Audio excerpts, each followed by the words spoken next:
ბავშვობაში გართობის მიზნით ალბათ ყველას გითამაშიათ აზარტული თამაშები. მაგრამ რა ხდება მაშინ, როცა თამაში უკონტროლო ხდება და გართობა დამოკიდებულებაში გადადის? რას აკეთებს და რას უნდა აკეთებდეს სახელმწიფო აზარტულ თამაშებზე დამოკიდებული ადამიანების დასახმარებლად? რატომ არ აბანდებს ხელისუფლება სათამაშო ინდუსტრიიდან მიღებულ მრავალმილიონიან შემოსავალს არასრულწლოვანთა დაცვის და განვითარების სისტემებში? ქართული ტურისტული ინდუსტრიის ამ მნიშვნელოვან მდგენელს ხელაღებით ვერ შეეხება, მით უმეტეს მასში ათასობით ჩვენი თანამოქალაქეა დასაქმებული. სახელმწიფო მექანიზმი კი პრევენციისთვის არსებული მრავალკომპონენტიანი სტრატეგიიდან მხოლოდ კანონის გამკაცრებით შემოიფარგლება. ნიკა გოგიჩაიშვილი შეეცადა ამ რთულ თემაში გარკვევას.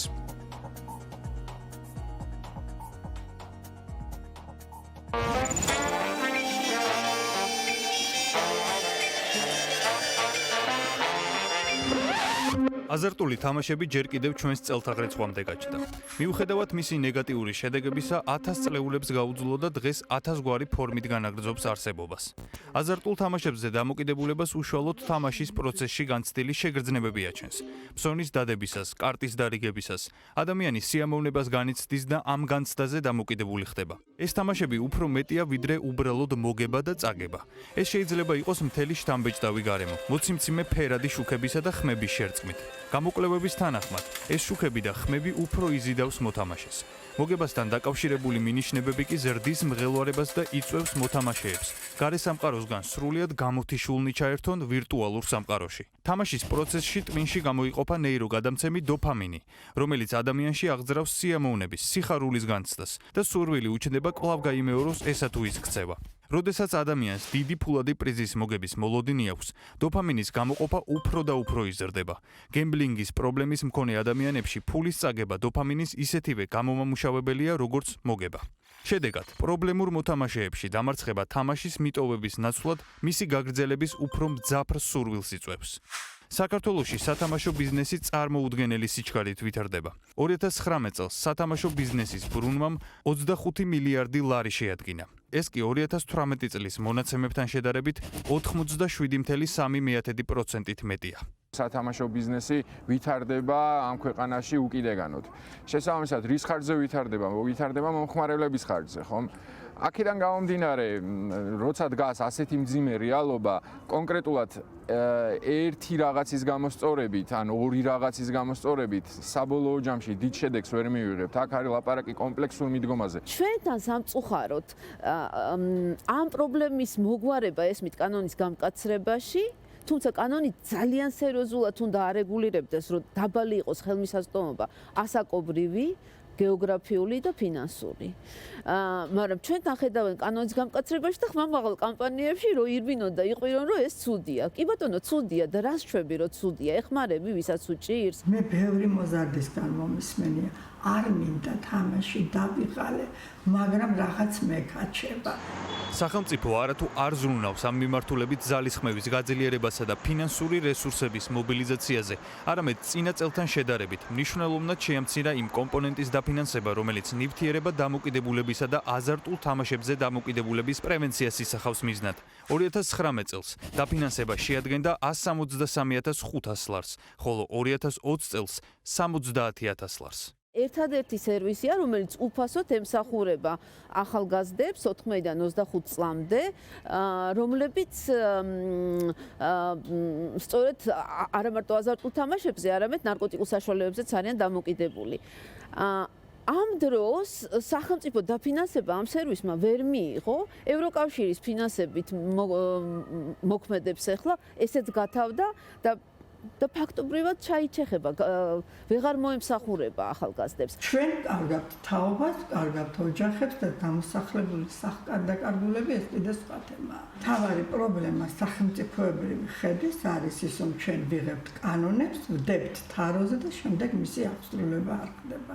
2015 წელთან შედარებით 2019 წელს ხელმისაწვდომობა გაიზარდა. რაც შეეხება აზარტული თამაშის გავრცელებას 16 წლის მოზარდებში, 2019 წელს საქართველოს მაჩვენებელი უფრო დაბალი იყო ვიდრე ევროპის საშუალო მაჩვენებელი. მაგრამ იმათში, ვინც მოიხმარდა, ანუ პრობლემური მოხმარების მაჩვენებელი ქართველ ბავშვებში თითქმის ორჯერ მეტია ვიდრე ევროპის საშუალო მაჩვენებელი.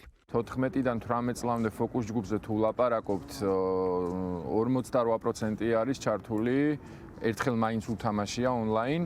ხოლო თუ ვლაპარაკობ 15-დან 18 წლამდე ფოკუს ჯგუფში ამ შემთხვევაში სტატისტიკა კიდევ უფრო მძიმდება და მკვეთრად იზრდება და ადის 59%-მდე. ზრუნვის ჯაჭვი უნდა შეიქმნას, უფასო სერვისები, მათთვის, ვისაც უკვე აქვს დამოკიდებულების პრობლემა.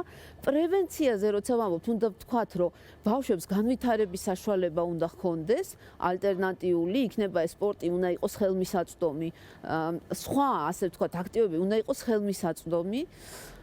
და რასაკვირველია ხელმისაწვდომობის თვითონ თამაშის შემცირება. ეკონომიკური კრიზისი და მძიმე სოციალური ფონი უფრო მეტად ამძაფრებს თამაშის მიმართ ინტერესს. ცნობილია, რომ ეკონომიკურად მოწყვლადი ჯგუფები უფრო ხშირად ერთვებიან აზარტულ თამაშებში, რადგან ეს მათ იოლი ფულის შოვნის გზად მიაჩნიათ. ონლაინ კაზინო ამ შემთხვევაში ხდება არა მხოლოდ გართობის საშუალება, არამედ იოლი ფულის შოვნის გზაც. და აქ არის ყველაზე დიდი ტყუილი, ასე ვთქვათ. ამას თავისთავად განაპირობებს ქვეყანაში შექმნილი ეკონომიკური მდგომარეობა.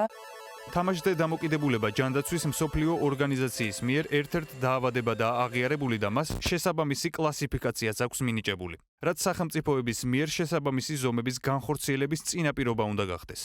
რას მოგცემს აზარტული თამაშების აკრძალვა და არის თუ არა ამაში გამოსავალი. თქვაც გათენდა რომელიმე ორშაბათი, სამშაბათი დღე და ჩვენ ვამბობთ, რომ ჩვენთან სამორინეები აღარ არის. რა მოხდება?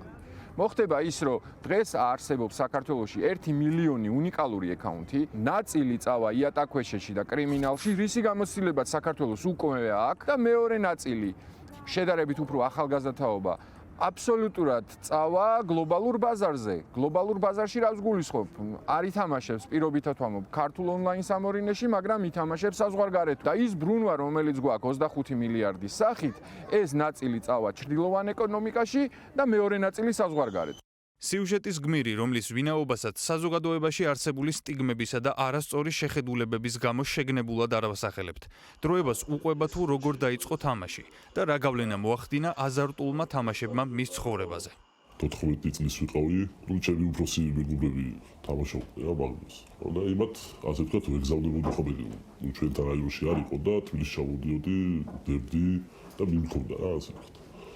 იქიდან მეც დავდი ერთხელ და მოგების ის რომ შევიგზენი, იქიდან უკვე ჩავიდი. მიჩეს კიდევაც გახსენება ხა ბევრი ესეთი რაღაცებია მოხდარი, რომ სიკვდილი გამოვიარე პაშტი რა, აი ვიყავი მკვდარი რა, არავისთვის არ ვიყავი, არც ოჯახისთვის, არც მეგობრებისთვის, არავისთვის ვაფშე.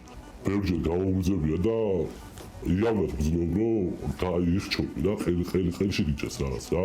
მე დავაკარგინე ის მეგობრები, რომლებთან ერთადაც ბევრი რამეა გასახსენებული. თამაშ დამოკიდებულების რეაბილიტაციის პროცესში და პრევენციის კუთხითაც. სახელმწიფოსგან დაფინანსებულ და ხელშეწყობილ პროგრამებთან ერთად საზოგადოებაც უდიდეს როლს თამაშობს. ერთის მხრივ სახელმწიფომ უნდა გამოავლინოს აზარტულ თამაშებზე დამოკიდებულების გამომწვევი მიზეზები, ასევე დამოკიდებული ადამიანებისა და მათი ოჯახების წინაშე არსებული გამოწვევები. თამაშზე დამოკიდებული პირები უზრუნველყოს სარეაბილიტაციო და სხვა ტიპის მხარდამჭერი სერვისებით. უზრუნველყოს აზარტულ თამაშებთან დაწესებული საკანონმდებლო რეგულაციების ეფექტიანი აღსრულება. მეორეს მხრივ კი საზოგადოებამ ეს ადამიანები არ უნდა გარიყოს. არ უნდა იყოს სტიგმები და არ უნდა უყურებდნენ მათ როგორც უცხო სხეულს. ამ პრობლემების მოგვარებისა და შემცირებისთვის მთელი რიგი გასატარებელ ქმედებათა ჯაჭვია, რომლიდანაც ერთი რგოლის ამოვარდნაც შესაძლოა შედეგის მომტანი არ აღმოჩნდეს.